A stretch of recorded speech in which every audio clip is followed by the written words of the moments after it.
Okay, can you walk us through kind of a 1, 2, 3 in terms of how you approach an advertising shoot? Sure.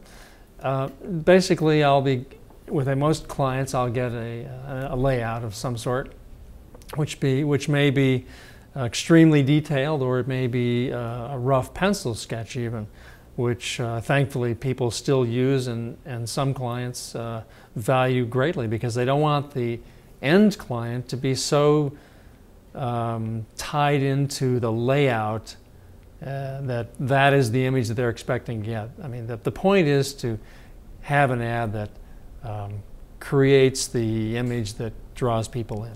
So I approach it from that standpoint, depending on how detailed it is. Then I look over the things that are required in it and start making a list of things that I have to worry about, whether it's location or talent or weather even sometimes. Yeah.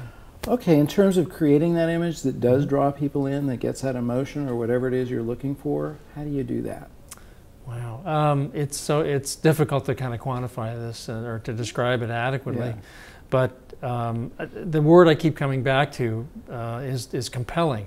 You know, what makes something compelling? It's like saying, what makes compelling food? And for lots of people, including me, it's all kinds of different tastes. So same thing with photographs for me. I think so many different things are interesting that I think I'm hard-pressed to find a category or a subject or a thing that isn't inherently almost interesting. And so the point isn't so much, is that thing interesting to begin with? Is like, I have to find what's interesting and amazing about this, and try to capture that, let it be revealed to me somehow, or to everybody. Let's talk about that process. So how do you find it, and then how do you reveal it?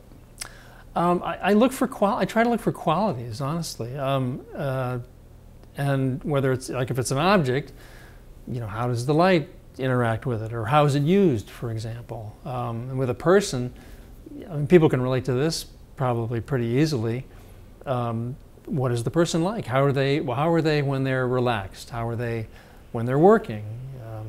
You know, how are they if they're just talking about their subject, like I am now? It's, you know, what's going to bring out the qualities of that person or object. But in a person, you know, are they funny? Do they want to tell a story? You know, what is their job like? Do they like talking about their job, their kids, where they're from, where they were on vacation? You know, that's the process. I try to find out more about it. I mean, I heard an interesting thing one time about Irving Penn when he would take portraits of people. He would not even pull out a camera or have a camera. He would just sit down like we are and talk to somebody for a while and get to know them. And I thought that was a terrific idea. And so I try to, even with the little time that I'm photographing something for an advertising client, even if it's just talent, I try to get to know them, because I don't want it to be just talent photographer. I want to be able to, if I'm trying to get an actual real moment out of them, I have to know something about them. Okay, we were looking at earlier about really getting in there and finding that moment. How do you do that? Any piece of advice for a viewer who just wants to be able to zone in on that particular moment? Well, actually, since we're on video, that's what I will tell people oftentimes when I'm shooting them. Whether it's a portrait or for a job or just something I'm doing for myself, I'll tell them that I don't want them to pose. I'll want them to, if there's two people, if they're supposed to be talking or look like they're talking or interacting somehow, I tell them, pretend that this is a video. You know, I don't want you to stop, because a real moment happens. I don't think you can pose a real moment unless you're landing on the moon or something, I suppose. But otherwise, that real moment happens when somebody just kind of, you know, makes a funny expression or pauses for a second, and or makes some comment to somebody, and just they become relaxed in the continuity of what they're doing, and they're not worried about having one specific moment be the picture. And that's how I do it. I tell people, just the camera is rolling, just like now, and it's my job to get it. You know, that's what I do. Hunter, thanks for inviting us and for giving us an inside look into your world of photography.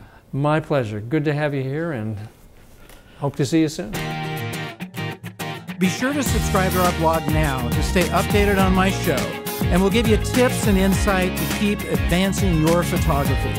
Also, check out our guests' websites for a closer look at their work. Tune in to our next episode of Advancing Your Photography for an inside look at another photographer's world.